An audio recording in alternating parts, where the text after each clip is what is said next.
scrub its form. Bonjour à tous, aujourd'hui je vous ai concocté une petite vidéo rattrapage de 3 films que je n'ai pas eu le temps de vous chroniquer avant. Il s'agit de Dans la brume, de Moi, Tonya et d'Annihilation. Et on commence tout de suite avec un film qui m'a beaucoup plu. Il s'agit de Dans la brume de Daniel Roby avec Romain Duris, Olga Kurylenko ou encore Fantine Ardouin. Dans un futur plus ou moins proche, une brume mortelle envahit Paris. Une famille tente tant bien que mal de s'en sortir.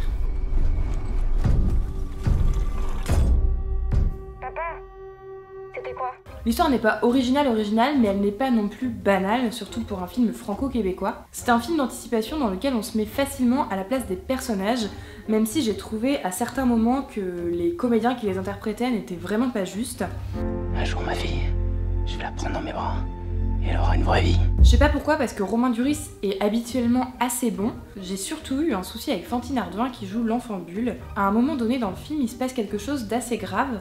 Et je trouve qu'elle réagit assez bizarrement, en fait elle semble pas si troublée que ça par ce qui vient de se passer. Dès les premières minutes du film, il y a une scène d'action assez forte, en fait c'est celle qui met en place l'histoire, enfin c'est l'élément déclencheur, hein, si je puis dire. J'ai trouvé que cette scène était juste époustouflante. Le reste du film est ponctué de plans qui rappellent des tableaux de maître. Bref, c'est un film que je vous conseille d'aller voir, même si la fin est prévisible à partir de la moitié du film et qu'elle fait penser à un film qu'on a déjà vu. There's no such thing as truth. Everyone has their own truth. Et oui, Moi, Tonya est sorti fin février, mais j'étais obligée de vous en parler parce que c'est juste une bombe.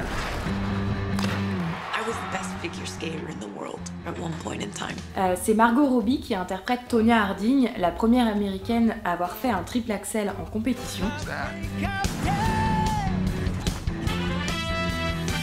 Craig Gillespie a choisi de raconter une partie de la vie de la patineuse artistique condamnée et exclue de sa fédération sportive pour avoir eu un rôle dans l'affaire de l'agression à la barre de fer de la patineuse artistique Nancy Kerrigan 6 semaines avant les JO de 94. La mise en scène est très dynamique et les mouvements de caméra s'enchaînent à la vitesse d'une BO très rythmée. Craig Gillespie s'est d'ailleurs basé sur de réels entretiens. Tonya, sa mère, son mari ou encore son garde du corps expliquent un peu ce qui s'est passé face caméra. I mean, come on! What kind of friggin' person bashes in their friend's knee? Who would do that to a friend? Et les faits sont eux montrés entre les entretiens. J'ai trouvé qu'il y avait d'excellentes idées, notamment une scène tournée en plan séquence où on voit le mari de Tonya qui se déplace d'une pièce à l'autre dans la maison. Margot Robbie est juste incroyable, un peu amochie, avec un franc-parler indiscutable, elle crève l'écran. Bref, j'ai passé un excellent moment devant Moi, Tonya, à tel point que je suis allée le voir 2 fois en 24 heures.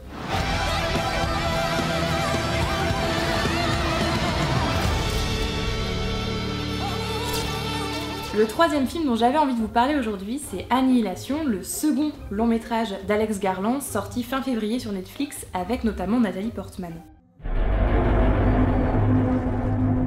Did it communicate with you? J'avais tellement aimé Ex Machina en 2015 que j'attendais avec impatience de voir ce qu'allait pouvoir bien faire Alex Garland ensuite. Annihilation est un film de science-fiction qui parvient à nous faire nous questionner. Mais je ne sais pas pourquoi, j'ai l'impression qu'il a été bâclé. Je pense notamment aux bébêtes que l'on voit dans le miroitement. Je vais pas dire que les dinosaures étaient mieux faits dans Jurassic Park, mais quand même, pour rester dans les bébêtes, il y a autre chose qui m'a un peu choquée.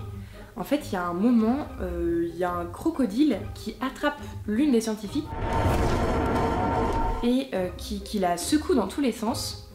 Et alors elle s'en sort avec juste quelques égratignures. Déjà, ça semble un peu bizarre. Et ensuite, dans cette même scène, il y a d'autres scientifiques qui se jettent dans l'eau où se trouve le crocodile, genre sans se poser de questions.